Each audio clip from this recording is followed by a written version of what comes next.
Hello and welcome to this week's KLNS Rugby podcast as we take a look back on the European action from the weekend gone by in a mixed bag for the provinces. Munster bowed out sickly but not poorly. There were wins for Leinster in the Aviva Stadium, while Ulster and Connacht won in France, not France winning in Ulster or whatever. Joining me tonight, we have a Leinster fan and an Ulster fan, rather jubilant, joining me in the form of David Cordial and Adam Latham, respectively. So, Adam, David, welcome back to the podcast. Thank you. Thanks, Gail.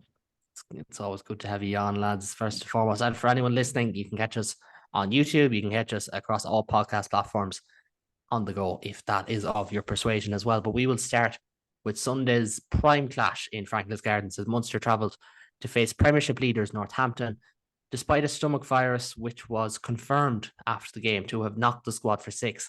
Munster were gallant throughout, but fell 24-14 to the Saints. David, I'll start with yourself. It's not to be for Munster. They bow out. It feels like too soon, but like the context is, and the pages and pages worth of context here is that it was kind of an impressive performance, all things being equal. Yeah, I mean, considering everything that they've had to face into, I mean, this has been a tough season for Munster, injury-wise, and it's a real gut punch, literally, that when they finally start to get a couple of lads back from injury, they get hit by this seemingly squad-wide illness. I think the specific lads who missed out on the day were RJ Snyman. I know Craig Casey was unwell, but still played. But if the virus is what I think people are suspecting it is, it's the kind of thing that even when you're over it, it's going to take you about 2 weeks to go back to full federal. I think that was really reflected in the fact that for the first 60 minutes of the game, it was neck and neck. There was really nothing between the two of them. Players like Simon Zebo, who've gotten a lot of shtick in the past for not delivering what they've delivered in the past, stepped up massively. I thought he in particular was phenomenal, but it just seemed from that 60-minute mark on, with the best will in the world, the 8 odd or 7 odd guys who weren't substituted off just didn't have enough to stay in the game. And to be fair, at the end of the day, Northampton are top of the Premier League and they're not there for no reason. So it was always going to be a tough gig for Munster. I thought they were phenomenally well supported based on the shots from the crowd and the sounds you could hear. It's a heartbreaking end to their European season, but I think if there's any solace to be taken from it, it's that they can refocus their minds very firmly on defending their URC title now. Not to be for them this year, but they've got a good squad, and next year, if they don't annoy whatever god they annoyed this year, they might have a much better shot. Yeah, we must have gotten a lucky rabbit's foot and just buried it somewhere, I feel like, and not realized the ramifications of it. It's a weird one, but like, again, I'm going to be writing a piece on Munster this week for my own site, and a lot of what's in my thought process now, kind of the sober thoughts, regardless of drink or otherwise, but the sober thoughts is I'm not mad. Like, I am proud of the performance for what it was on face value. It could have been better, absolutely. Like, Munster could have easily scored 3-4 tries in that game, and it's a very different game. But at the same time, do Saints raise their game if Munster scored first, or if Munster had gotten a bit of luck in the second half, be it with a charge down or an intercept, which did look likely every once in a while. Maybe Saints hit right back because they are a quality team. I think they're a bad matchup for Munster as well. They play with a 3-lock pack. They've got big loose head prop, big hooker there. It's disappointing, but I'm not angry. And just on that, Adam, like, context is important with these things, as an Ulster fan and the season that they've had, and as it's relatable in some regard. It is relatable. This doesn't feel like the usual floundering Munster let themselves down. Like, it's none of that, is it?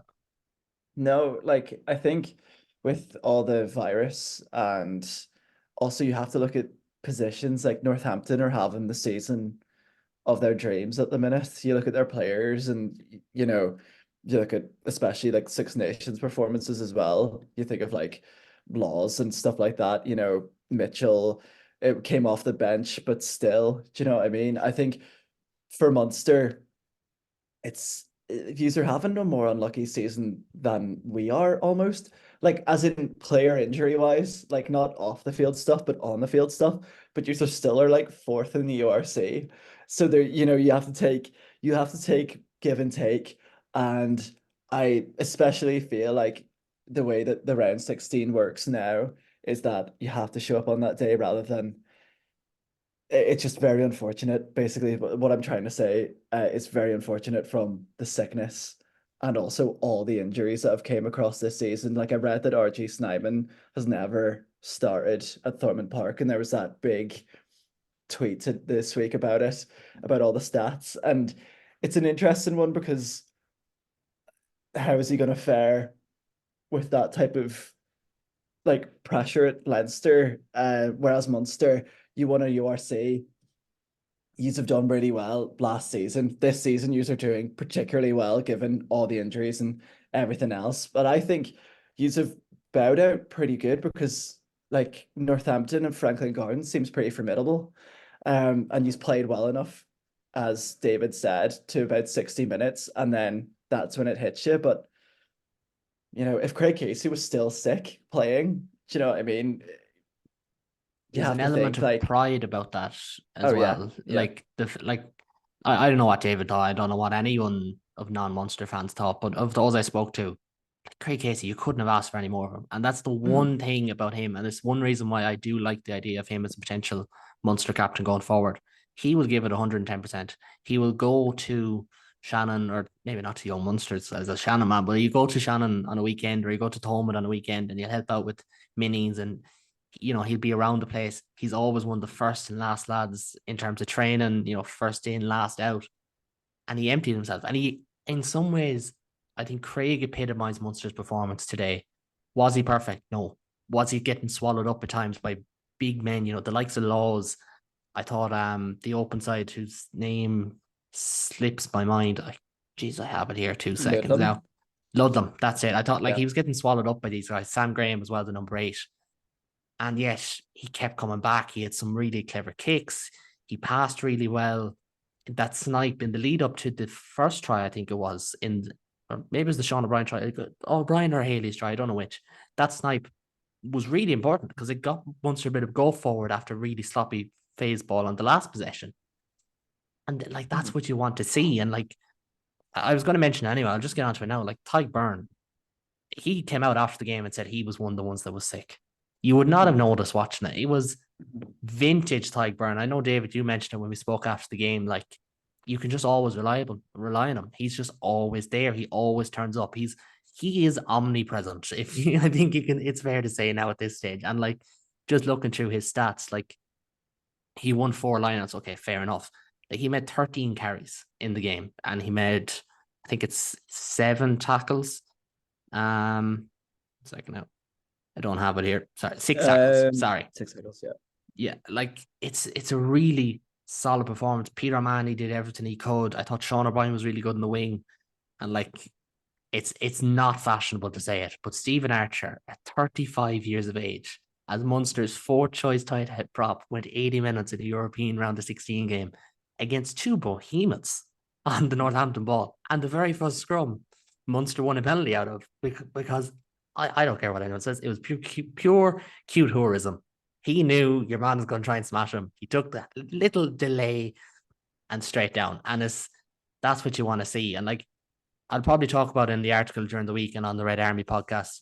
Make sure to check that out, about where Munster stand heading on to the rest of the season now. But from an individual standpoint, from a coaching standpoint, unbelievable. And just before, because I want to talk about Northampton as well, because they are one of the tournament favourites. I feel like the support was phenomenal. Myself and David, we know lads who were there. Adam, you've probably seen it on Twitter as well.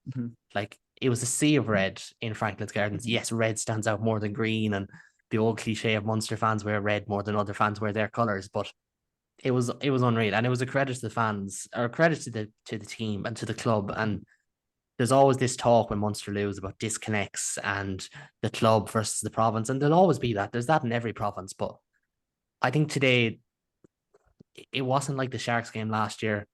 It wasn't like, even the Toulouse game 2 years ago, it wasn't the same, because that was in Dublin and that was on penalties and it was really, really weird. Yeah. There was a lot of positives to take from it. It's shit. It stings. I hate talking about it. I don't want to be here talking about this game, but I couldn't ask for any more. And that's the thing. David, I might get your take on things as well. Yeah, no, I just wanted to add as well to your point about the clever scrummaging of Stephen Archer. One of the things I've really been enjoying about the addition of the South Africans to the URC and now to the European Champions Cup is that we get South African commentators on, and there are not many people in the world who enjoy rugby as much as South African commentators enjoy rugby. And there was, I think it was in the Bulls Leon game, one of them had a great line where he was talking about a scrum where a similar thing happened where an older prop, I think it was Brock Harris, got the better of I a much seen younger this. man. Yeah, And yeah. he said youth and exuberance is no match for old age and treachery. And I just thought that was an excellent line. Yeah, So and there's that element in um AIL as well, because I know there's lads like Scott Wilson who's doing really well at Ulster, who was Mhm. struggling in AIL. I know Paddy McCarthy, Jack Boyle, done really well for Leinster this season. They're struggling in AIL. Like there is this thing in scrummaging sometimes where the old guy, the old dog just has a couple of tricks up his sleeves every once in a while, and they we used just to have know. Michael Bent win us. You know, that man was in his mid Oh, yeah. 30s, and yeah, I mean, was he the fastest around the park? No. Was he the best ball carrier in the world? No. But he could win his scrum penalties all day long, and yeah, there's definitely something to be said for an older lad with a lot more nous in a scrummaging pack. And one last thing on scrums, because I know we're three small young guys talking about scrummaging, but one last thing before I move off. I thought David Flatman was fantastic today on commentary. I'm a big fan of his anyways. I thought himself and Donica, they work so well together. You know, I don't know who was on ITV. I didn't have ITV. They just bounced well, you know, and there was a bit of crack without it being overbearing. The scrum talk was really good. The line out talk was really good. And that helps. And again, I watched so many of these games from Munster where there's Irish commentators or English commentators and they're sticking it in and they're just giving out about everything.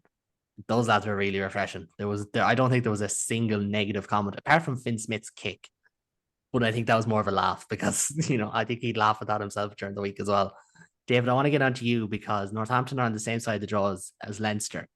They host the Bulls next. That game is on next Sunday night at 8 o'clock. So the Bulls don't really have as much time to acclimatise, but probably makes sense because they play the following Saturday again down South Africa against Munster, coincidentally. Personally, I think Northampton are a very good matchup for Leinster. I think there's not a lot there for Leinster to be scared of. I look at that midfield.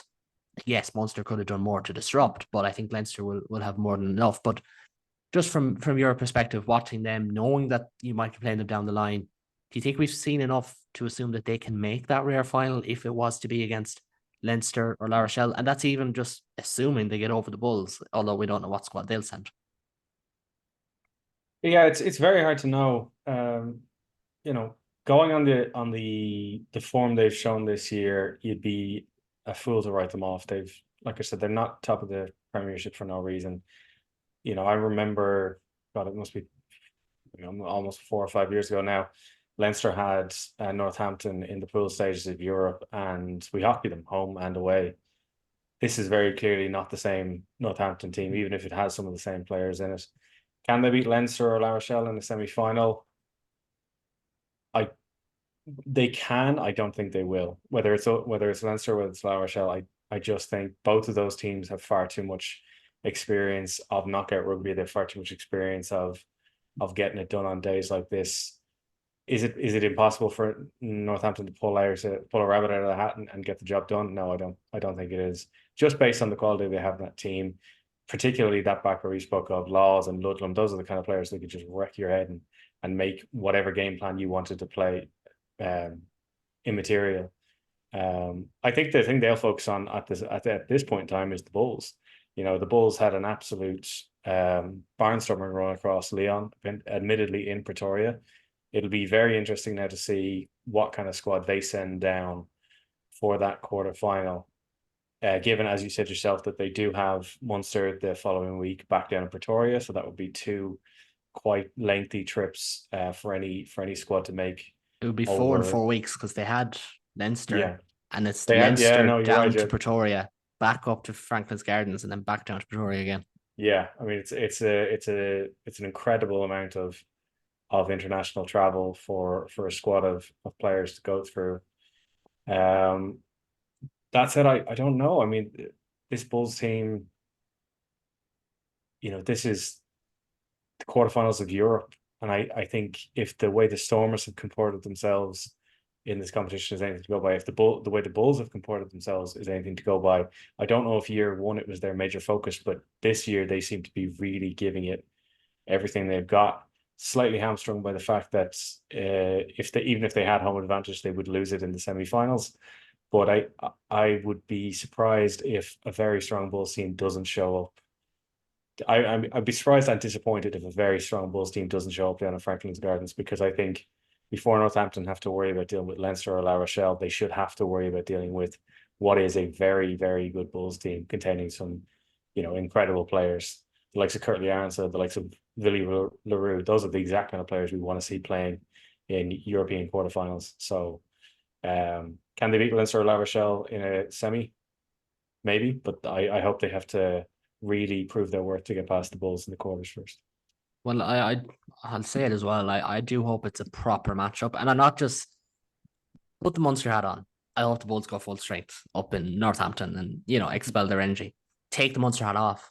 I also hope they do it, because I think it'd be better for the competition. There's so many naysayers about South African teams. You see what happened yesterday. The Bulls weren't even at full strength either. All the talk about Leon aren't. Neither were the Bulls. Like, the Bulls had just other players out injured. Like, they've 3 international caliber hookers. By definition, they'll always have one of them, absent, at least. And I would love to see them send us proper side. I think with Northampton, I can see them potentially taking La Rochelle, because I think La Rochelle, their form it's just not great at the moment. They look very patchy. We might get onto them in a little bit, but Leinster, I just don't see it, especially in Dublin. In Croke Park, admittedly, and it wouldn't really be the home advantage factor, but do you really think Northampton are going to roll into Northampton or roll into Croke Park and win? To be honest, I don't really see it, to be honest. But we might just move on, because we're moving into Leinster talk, and that's what we're going to get on to next anyway, because on Saturday night in Dublin, yet another Leinster v Leicester European tale, but this time the home side ran out pretty impressive, comfortable. 36-22 winners. Player of the match, Jameson Gibson Park, running 3 early tries to set up the home side for a mouth-watering rematch with La Rochelle. Sorry, where did I get Rochelle there? La Rochelle. And that will take place next Saturday. That's at 5:30 in Dublin. General sale tickets go on sale tomorrow, and I'm sure there'll be plenty of people from Connacht and Ulster that'll be looking to buy tickets for that one. David, I'll start with you again as the Leinster fan of the room. Fair enough. It wasn't perfect. It was disjointed, but it was never really that close. Like, Leinster roll on to an 8th consecutive Heineken Cup quarter final, and in certain parts of their game, they laid down a bit of a marker. Yeah, they did, and it's at the start of this season, not at the start of the season, rather, about halfway through the season, Leinster got a new coach in the form of 2-time World Cup winning head coach Jack Nienaber. We've all heard of him. We've all seen the phenomenal things he's done with South Africa, and one of the things he seems to have a real focus on is this incredible rush defense. Now, he's gone on record as saying that it would take the players 14 weeks, 14 games to get fully up to speed with that.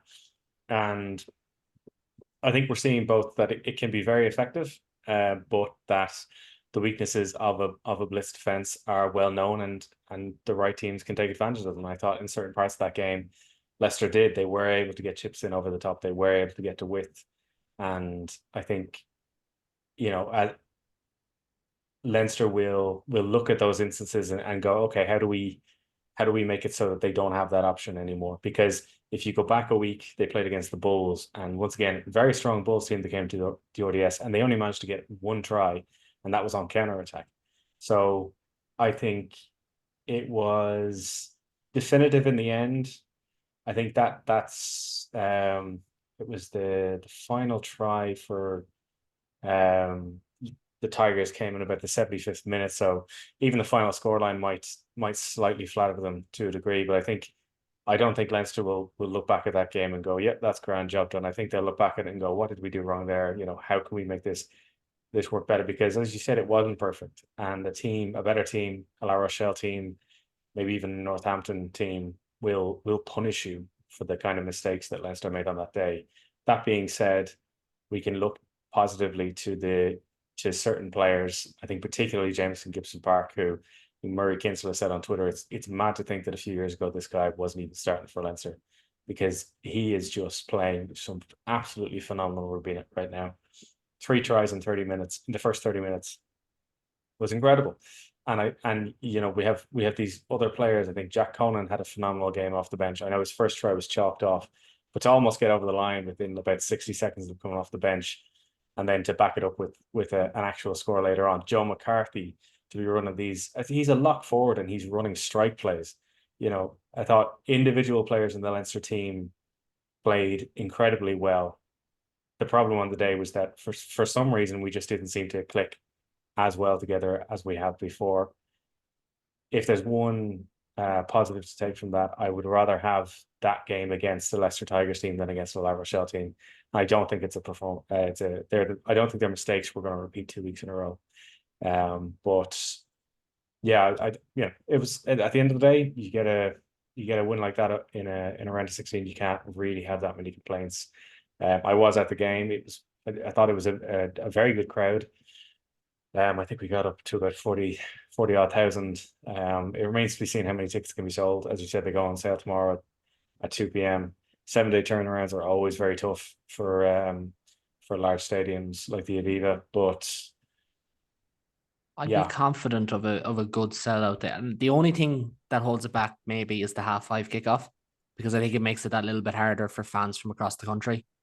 It does. But beats apart the from hell that, out. it's a great time for TV. Like, it beats the hell out of an 8 p.m. kickoff. I'll say that. I'm not an old man. I'm still only 30 years old, but God damn, get out of a game at 8 o'clock and you're like, God, I'm ready to go to bed at this stage. It makes sense for television. It doesn't really make sense for fans in the stadium. So I think 5:30 is a much preferable time. And yeah, I mean, it's 5:30 on a Saturday. People will have time to go out beforehand, have a bit of fun, go to the match, maybe go out afterwards, have a bit of fun too. So hopefully that can get more people involved. And I have no doubt that La Rochelle fans will travel. I saw a couple of them down in Cape Town at the Stormers game. If they can make it down there, I have no doubt they can make it to Dublin. So they might even stop off in Cork, like like their head coach. Mr. O'Gara himself. That's a really interesting one. For those of you who don't know, Ronan O'Gara is going to spend the next week in Cork with the La Rochelle team, preparing for this match in what is both, I'm sure, for the team, a very good decision, but also as a psych out move, an excellent call. So to focus back on the Leinster game, look, it wasn't a perfect performance, but if that's what imperfection looks like, we'll take it on the day, and we will hopefully learn the lessons of it and be prepared for what I have no doubt is going to be a much tougher game next week. You asked if a Northampton team can beat Leinster or La Rochelle. I actually weirdly think Northampton will have an easier time with La Rochelle than Leinster did, because what cannot be escaped is the fact that we faced them in 2 Champions Cup finals and we have come agonizingly close and fallen short both times. Yes, we beat them in the pool stages this year, but I think it's going to take a couple of more wins and maybe a couple of more knockout wins before that monkey is well and truly shifted. It's the thing. It kind of, the Leinster La Rochelle thing kind of reminds me of every time an Irish team was drawn to play against Claremont, and for a couple of years it was like every year, every 3 out of every 4 years, and it was just like, okay, that's the one game we're probably not going to win. We're going to have to focus on other games because no one wins in Claremont. And for Leinster La Rochelle, it almost felt like, well, yeah, Leinster, they don't, they kind of don't beat La Rochelle, but at the same time, like, I don't think La Rochelle are as good as they were. And I've said this all season and people have laughed me off, but I don't think any of the main contenders are as good. I think they've all come back to the chasing back a bit. Leinster, for obvious reasons, they lost their head coach, they lost their the assistant coach, they lost their captain, new coaching staff in there. I think for Toulouse, they've just had so many injuries this season. It's made them a little bit disjointed, as good as now as they can be. I think with La Rochelle, they've also had the injuries. Aldry took time off. Their World Cup, post-World Cup form was pretty poor as well. And it's really, really interesting to see how it goes. But like on the flip side, like Leinster probably haven't regressed as much as the others. I think they're starting to hit their straps. And when you look at the likes of Robbie Henshaw, for instance, Joe McCarthy had a big game, James Gibson Park, and take a shot whenever we mention on this podcast after a Leinster Ireland game, Hugo Keenan again was everywhere. And like, that's a good thing. And, David, just a little bit more from you. You were going to jump in there. Yeah, just the one thing I would say in La Rochelle's favor is that particularly I thought after watching the Stormers game, I had a friend ask me after the weekend of games, having missed most of them, which ones he should watch back. And a lot of people, I know, would have said the La Rochelle Stormers game because it was a thrilling game. I think it's only really worth watching if you don't already know the scoreline, because the quality of the rugby was okay, but it wasn't stunning. The thing about this La Rochelle team is that they're just incredibly dogged. And They're a in great not cup team. in a That's not what they. joking way, they're very similar to Munster. They just know how to cling on by the tips of their fingernails and get the job done. So while I think you're probably right in that Leinster possibly haven't regressed quite as far as them, I think they're a team who are more than capable of overcoming regression in the 80 minutes that they need to. And you might look back at the game and go, how did that team beat that team? And it will just be because this team knows how to win matches. They know how to win cup rugby. For a long time, Leinster did too, and to be fair, Leinster do. They routinely get to finals. It's that last furlong against this team that just know how to win. That makes it incredible. I mean, I think this game, if they had lost, it would have been the first knockout game they lost aside from a final in 3 years. They know how to win knockout rugby, and that's why no matter how far I might feel they've regressed in their top 14 performances or in their pool performances in the Champions Cup, it's impossible to take anything for granted against this team. That's absolutely the case. And Adam, I was going to get your take on Leinster, but like just probably should mention like Leicester weren't bad. I thought Leinster or Leicester. I'm going to call them Tigers. It's easier. I thought Tigers were really good up front. Like I thought James Cronin, Dan Cole against Andrew Porter and Ty Furlong. It was a decent old tete-a-tete in terms of scrum, in terms of around the park. But for Leinster, and we mentioned those names, Gibson Park, Keenan, Henshaw, McCarthy, could throw in maybe Osborne in the mix, throw in Baird in the mix, Doris defensively. That's where, if they hit that gear, there is only going to be one winner. And that's probably the thing.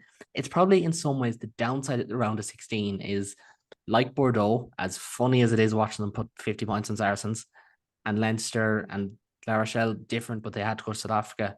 When these teams hit that top gear, there's only going to be one winner. And once Leinster hit it in that mid first half, it was kind of like, right, game's over, but we just have another hour or whatever to go.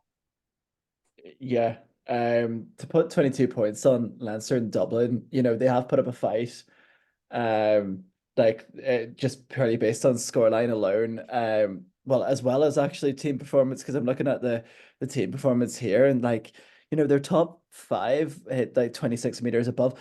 Like, I think the thing about beating Leinster as an Ulster fan who's seen us getting lamped time after time, and the odd time that we do, it's just that you have to catch them on a bad day. And that's like the biggest testament in knockout rugby for Leinster. I think when David mentioned about La Rochelle being known about how to win cup rugby games, Leinster are the exact same. They just know how to go through routine. If something goes wrong, tweak the routine a little bit, go for it again, and it happens. But for Gibson Park to score a hat-trick in 30 minutes, in the first half, it's just absolutely incredible. For a scrum half to be hitting 91 meters in a game as well, it's like the stuff of dreams. If you have a scrum half that would play most of the game, run 91 meters, and he'd probably still be grand at the end of the game. He's just an absolute machine. And Ryan Baird, he's brilliant. I think Joe McCarthy, he's some talent. Joe McCarthy and Ryan Baird, like both of them together. I just think that Leinster have a really nice machine that if I was a Leinster as an outsider looking in, I would love it. I would love to win games and still go, there's more to come from this team and there's more to iron out. And you want to be facing the best teams in the world, like maybe not La Rochelle straight away, but to test and to actually prove that you're in it and to actually win it. And to send a message to Northampton is just get through to this game. Whatever team wins it, you're going to show, and you're probably going to have, I don't know, it's going to be a heavy hitting game. So there's going to be a few knocks from that game. And when's the semi-final supposed to be? It's the weekend of the 4th of May. Weekend of the 4th of May. So you still have a couple of games in the URC in between then. it's whether or not now would you go straight for the Champions Cup, David? Would like I know you want to win it. I know you want to win it all as a Leinster fan, but Surely Leinster aren't sending a full strength squad to South Africa. I don't imagine. yeah, I No. wouldn't think. They'll send like their normal EURC team that has your Mills, Deegan, Penny, Harry Byrne. Yeah. You just or maybe not Harry Byrne, but think that's after, what you're sending. after that Bulls win, I think, yeah, if we'd lost that game, it would have been a bit different. But now we got that win, we've got a bit of distance. I think, yeah, we'll feel more comfortable. And I also think that the real thing there is, yes, we will send a weaker team down, and it would be nice to send down a full strength team, particularly to face the Stormers in Cape Town. But at the same time, I think a lot of the players we're going to send down are going to be the same players we sent down last year, except a lot of them are going to have an extra season's worth of experience. You know, people like Michael Milne, people like Sam Prendergast, people like Rob Russell. You know, these players who would have been almost complete neophytes last year are now going to be guys who've put in a lot more minutes. You might have, you know, a couple of more people like Ben Brownlee and Henry Mackerleen possibly with less under their belts, but you know, I think those players we send down are going to have more time. But no, you know, Rothburn's not traveling down. You know, Pike Furlong is not traveling down. No. Hugo Keenan is not traveling down. Am I right in saying that Leinster sent a fairly strong squad for the first game and then sent home a couple of guys then after that to help with training? And that's why the Bulls game was so weakened? I don't think so. I think it was fairly. Or maybe it was 2 years ago they might have done that. It might have been 2 years ago. Last year it was fairly young because that was why we were really surprised that they beat the Lions. That's right. Yeah, no, it was. Yeah, Come think of it, they were really young against the Lions and turned them over in a really good performance. That's correct. And weirdly, this year we're going to face the Lions again. We're switching from the Bulls to the Stormers. We do face the Lions again. And as much as I enjoyed the Lions win last year, I don't know if it's going to be as much of a gimme this year because the Lions have been playing much better.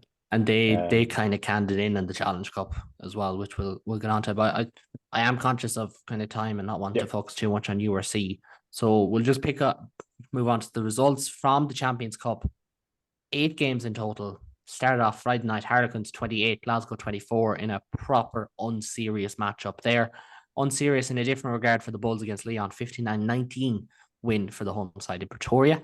Exeter pipped Bath 21-15 in the middle game, but I think all eyes were on the Stormers against La Rochelle. As David mentioned, went down to the wire. Not the greatest spectacle, but 22-21 with Manny Libok, who was the hero of the pool game, missing a last gasp conversion. You couldn't write it, really. The evening game gave us all a good laugh as your Union Bordeaux Begla hammered Saracens 45-12, and that scoreline not reflective of Saracens at all. Leinster, as we mentioned, 36-22 victors over Leicester Tigers. Northampton beat Munster 24-14. That's still hard to say. And Toulouse, 31-7 winners over Racing. You may not have known because the stream went on TNT Sport with about 10-15 minutes to go, and they scored another 2 or 3 tries after that, which is a shame for those who are absolutely glued to it. Adam, I'll come to you first. Is there any of those games or results that you just want to touch on before we move on? Well, yeah, I would say the Toulouse thrashing Racing would be quite a big one. And also Bath losing, but Bath losing was due to, I would say, Finn Russell coming off in the first half, and that sort of dismantled it a little bit. Harlequins v Glasgow, and this is the one I want to touch on, I think shows how Glasgow are actually, because I remember Glasgow growing up in certainly the Champions Cup, they never really tried to perform, in my opinion anyway, because they always sort of went for league trophies rather than going for European glory. But it's good to see them putting Harlequins to the wire. I really enjoy that, because I want to see URC teams do well, and you know them pulling in the pressure into Harlequins. It's a nice wee result. Like, they lost, but I do enjoy seeing it. Them putting in a good performance like that. Absolutely. And then the quarterfinal ties that we'll see next weekend starts Saturday at 3 p.m. on TNT Sport with Union Bordeaux Begla against Quins. The marquee game, 5:30 in the Aviva Stadium in Dublin, Leinster against La Rochelle. The repeat of the repeat of the repeat of the repeat, I suppose. that evening then, or that one's on RT2 for those of you who will not be attending. Saturday at 8 p.m. is Northampton Saints against the Vodacom Bulls. That's on TNT as well. And Sunday is Toulouse against the Exeter Chiefs. David, Leinster La Rochelle, will touch on that next week in proper detail. Of the other three games, what stands out to you? And can you just give us a kind of one word as who you think will win those games? I think the one to watch of those three is probably Northampton and the Bulls. I think that's the one we're most likely to see a bit of an upset. As I don't think, Exeter have a bit of pedigree in the competition. Obviously, they've won it more recently than any Irish team has, but Toulouse back with Anton Dupont and Roman Antomac in the saddle at home. I just can't see that any other way than with a Toulouse win. Likewise, the way Bordeaux are playing this year, even without, I think Jalabert is injured at the moment, isn't he? Even without him, Harlequins were good, but they were one bounce. I think it was the very last bounce of the game. There was a chip kick across from Glasgow, and if that goes to hand, that game goes a completely different way. So I can't see that one going any other way than Bordeaux's way either. So if you absent the game of the weekend, which is Leinster La Rochelle, I think Northampton v Bulls would be a very interesting one, because it's a Northampton team that are performing at the highest point they've been at for maybe, God, I don't know, 5 years at least. And then versus the possibility of a South African team making it all the way to the semi-finals of Europe, which I think would be pretty cool for the competition. Completely agree there. We'll move on to the Challenge Cup next, because there was 2 Irish teams involved and 2 Irish winners. Firstly, in Montpellier in the GGL Stadium, Richie Murphy's Ulster, despite being somewhat depleted, well, they overcame a very early outburst, but it was an outburst of a different kind from Montpellier. I think 40 points to 17 winners there. And Adam, I think you were probably the only one of us to watch this one live. Yeah. A bit of a statement win for Ulster, I think it's fair to say, but Montpellier did not help themselves either. How did this just kind of briefly, how did this one unfold? So we were weak in the first half. I would say at the minute, Ulster fans are a bit critical of Addison, and he did try and call a mark and then drop the ball at the line, which then could, lead to a try. And then, the second try was also a little bit of just a defensive wobble. I think Addison at 15 he's a bit too slow to be a 15 like fullback at the minute. And then the second half, I have to say, I don't think I've ever seen a weirder second half in my life. Thank goodness Ulster won it. But to score how many God, for like 32 unanswered points or something like that, was incredible. The red card from Williams, was it not Williams? Names left me. Yeah, it's Williams. Yeah, the red card from Williams. He's just, we all know what he's like. He just absolutely lost the head and just nearly took off Addison's head almost. And then since then, we just started scoring tries for fun. It was really good to see, because our backs played really nice rugby. Balakoon is starting to get back into fine form, which is lovely to see, because of course he's had a very absent season, to be honest. And then Scott Wilson came on. He scored relatively quite a powerful try for a young tight head. Just pushed over the line. And then he nearly scored another one, but it was held up like literally 5 minutes after. David McCann, he's at the minute my player of the season. Unbelievable. Just it wouldn't surprise me if he was in that Ireland summer squad. He put the hit rate he puts in for tackles, the amount of effort he puts into rucks. Then again, saying in the first half that the rucking game wasn't that good. We were sort of sluggish, got beaten off the ball multiple times. Ironically enough, I thought it was Kitsoff's best game for us. Which is weird to say. It just had to take a wee announcement to say that he's leaving to have 7 out of 10 performance, I would say. He's been sort of hitting that middle all the other games, but very solid win. They were down to 12 men at one point, and we just started scoring for fun. And I want to mention this because I said it on Twitter. The last try, I don't know if any of you've seen this. Have any of you seen the No, last? I haven't So, caught highlights. I literally went from one game to the other today. fair enough. Basically, um, Will Addison makes a run. No, Balogun makes a run originally, passes it to Addison. Addison runs up through the middle, forward passes it to Jake Flannery. Forward pass, but Jake Flannery ran to the corner, like ran straight to the corner, and then tried to pass it to Balogun, but the winger slapped it down, deliberate knock on. And I don't know what Ben Whitehouse is like, you know, ideas were going through his head, but he said the pass was really, really flat. But everybody online, and I even said this, it was like him passing it forward in front of him. But he was just basically like, oh yeah, that deliberate knock on was too bad. And then he called for a penalty try. This was at the 80th minute. Called for a penalty try, sent off the player, and then proceeded to call full time. And I was just like, this is the Oh, most Ben. Ben Whitehouse gave like 4 cards in that second half. And at one point, yeah, we were playing 12 men, and it was just bizarre. But you know what? As an Ulster fan, we haven't had many wins, especially in France over the years. We've had famous wins in France. I'd take a win against Montpellier like that. I'd take 40 points. I absolutely love it. I think we need to revel in this. I know. And just on that, I know it's good to enjoy it, and don't get me wrong, like Yeah. it's a big win for Ulster. It's a big Yeah. boost, as you said. Like obviously Kitsoff leaving, there's been McFarland has left, Johnny Petrie has left. Not quite as much agony over those, but like it's Claremont next in the Stade Marcel Michelin on Saturday, and then Edinburgh or the Sharks in semi final. Now, I haven't gotten clarification on whether that Sharks game would be in South Africa if they were to play them, or in Europe like it is for the Champions Cup. We'll wait and see. But it feels like a real opportunity here because Claremont are not what they were, and a URC team away from home, you can definitely win that in the semi final, can't Oh you? yeah.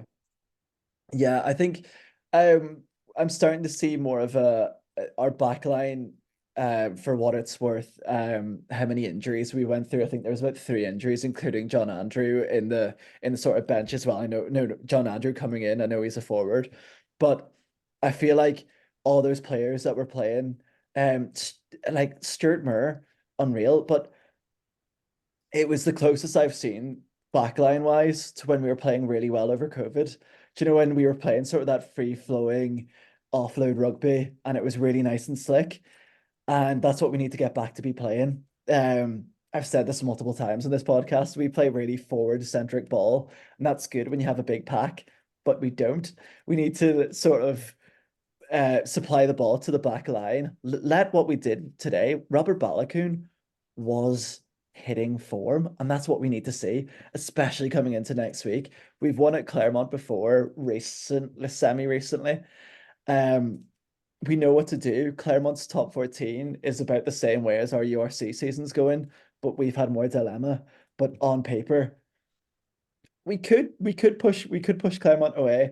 I'd say especially if we get Sharks and it's in Europe, um, which would be interesting because I think the Cheetahs not in South Africa? I have no idea. I think they were in Bloemfontein. Because we would have had a big romantic he would have oh no, actually no, he wasn't. They No, were it in was France. They were in it was France in because they France, were yeah. yeah, because if they would have beaten Claremont, Pinar would have made his last return to Ravenhill. But I do fully believe that we could beat Claremont, and it's really nice to be optimistic, as an Ulster fan, and certainly the run up.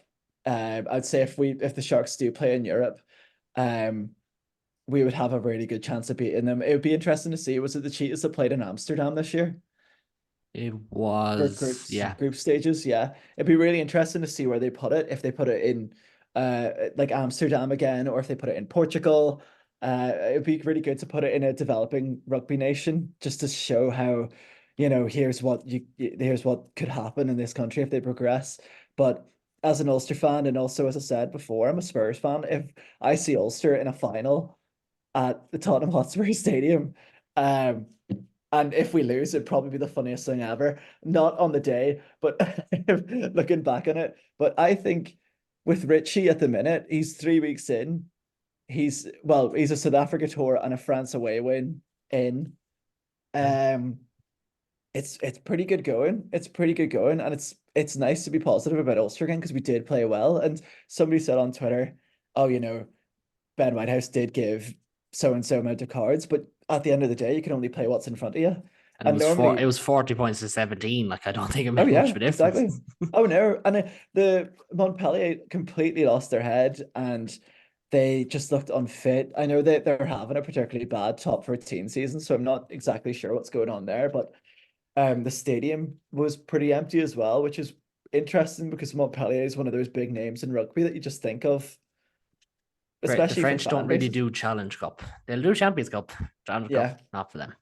that's sort of why I'm hoping that Claremont might not put up more of a fight and they'll try and battle for. But as an Ulster fan as well, I think you'd say this about the Sharks as well. But it's probably our best chance of getting in Champions Cup rugby. I think it's really close around that 8th mark. Well, no, I for think you'll Sharks be it is. safe enough with your next 3 games are like Scarlets, Yeah, Benetton, and yeah. Cardiff. So Yeah, come but on. Benetton, yeah, no, Benetton are playing really well this season. But yeah, no, we're pretty much safe. But I'd just love to win it. I'd just love to win it, and I think Sharks would put out a good team against us, and hopefully we can get some revenge there if we do beat Claremont, of course. I think the one thing that we'll all take away from that, apart from the Ben Whitehouse talk and Ulster kind of being back, is isn't it great that there's going to be proper teams playing in Spurs for a Yeah, change? yeah, There's that yeah. element to it as well. I do want Also, to get to Connacht before we wrap up because literally just before we hit record. They went to Poe. They have been off color recently. They were kind of off color during the game, but 40-33 winners in the end with that's not right, I don't think. Is it? Was it no, it's 40-33? 40. Was it 40-30. 40-30? Yeah. 40-30. Sorry. I knew that was wrong. 40-30 win for Connacht with player of the match, Bundyaki, helping them get over the line on his birthday, no less. Happy birthday, Bundyaki. David, like Connacht, again, they weren't at their best, but like it's a big win. It's a huge win for their season. Like watching it was this one, what did you make of their performance and the game as a whole? I would echo what you said. It's an absolutely huge win for Connacht. Wins away in Europe do not come easily to that team. The one thing I would say about Connacht is that, having had friends who support them and having watched them fondly for years, they are an immensely frustrating team to watch at times because Connacht, when they are on form, as they just did today, they can score 40 points away against a French team and look very good doing it. But some of the defensive errors in that match will haunt the coaching staff, will definitely haunt some of the players. There was a try scored. I think it was Bundy actually who tried to do a 1-2 and whipped the ball back, and Caelan Blade wasn't where he thought Caelan Blade was going to be, Yeah. and there's a fly hack through, and suddenly they've conceded 7 points. To fight back the way that they did in the end was titanic. It was almost better for them psychologically than if they just won it handily. But I think the thing about this kind of team is they can do that when their players are on song. I thought Shane Jennings had a great game. I thought Cian Prendergast had a great game. Obviously Bundyaki had a great game. JJ Hanrahan had a great cameo off the bench. The frustrating thing about Connacht is the lack of consistency, both game to game and over 80 minutes. So it's a phenomenal win. I think they'll go next week. They're going back to Benetton, going back to Stadio Moningo. It's an opportunity to get a bit of revenge for the last time they were there. The last two times as well. That's where they ended their Challenge Cup dream last year. Yeah. So I mean, if you could say nothing, you could say they know what they're walking into, they know what they're facing into. They're very familiar with that Benetton team. So that should be a very good clash. I think possibly that will be one of the clashes of the Challenge Cup quarterfinals. But I think it'll be a huge test of this Connacht team to see if they can have the kind of consistent performance that you need to have. And that's the tricky thing about knockout rugby, particularly in that we've gone to the round of 16. You have to be able to win with a bit of a gap between some of them. You have to be able to win 4 knockout games on the trot. And I think that'll be a huge test of this Connacht team. If they can pull it off, it'll be absolutely incredible for the province. Even more so than winning silver usually is, because they are a good team. That's the frustrating thing with Connacht. They are a very, very good team. It's consistency they struggle with. But I think they can hold their heads up high walking out of this game. Going to France is not easy. Going to France in a knockout games in Europe is not easy. And I think if players like Bundy Aki and JJ Hanner and Cian Prendergast can perform in that game again, I think there's murmurings that they might have Mac Hansen back, they might have John Porch back, they might even have Santi Cordero back.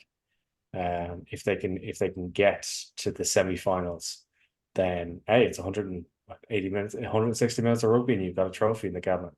So yeah, I mean, it's going to be exciting. It's going to be, I would imagine, no less nerve-wracking than watching Connacht ever is, but it'll be either way. I think it'll be a lot of fun. I think you've touched on everything we're going to touch on there. Like, it's a huge opportunity for the province to get a bit of silver that they don't win that often. And like, realistically, when we heard about like the Irish Shield and the Shields of the URC, we thought this could be a great opportunity for everyone to win silverware.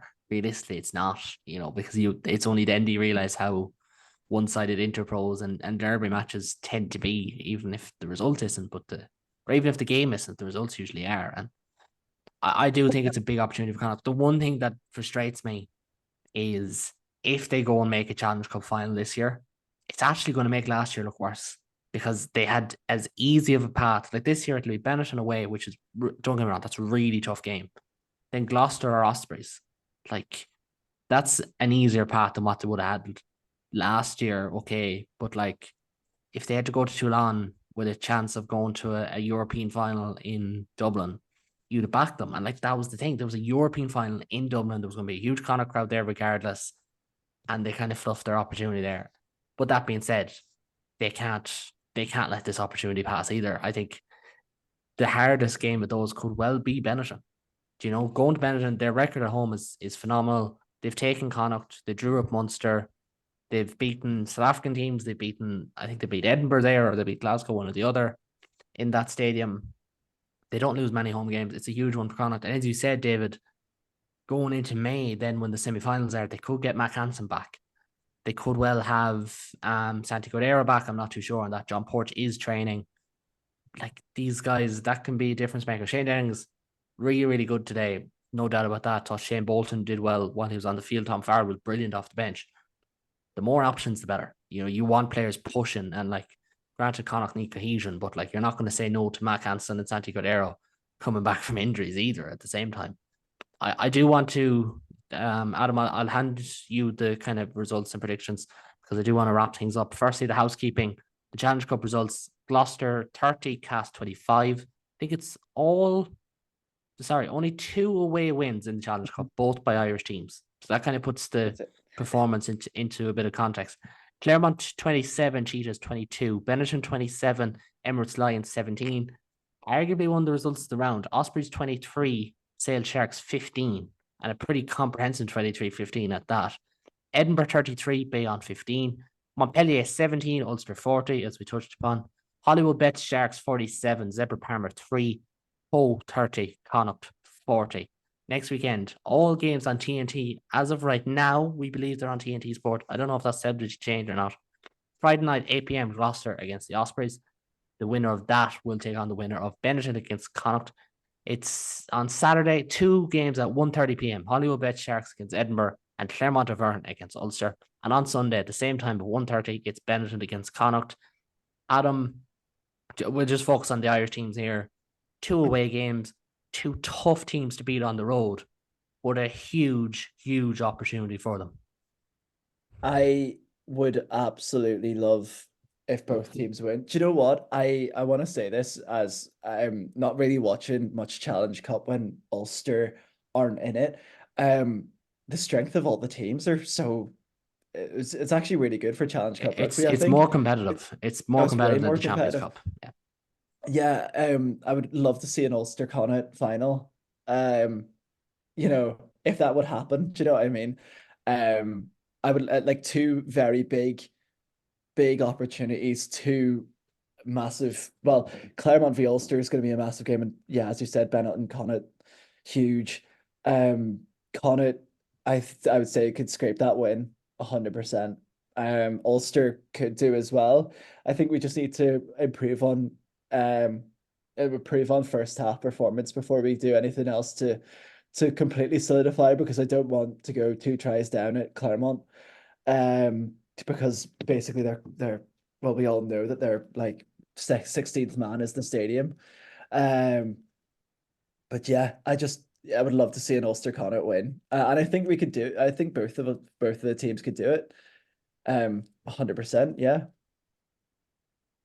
That's a huge opportunity, to use that Yeah. word again. I'm not going to 100%.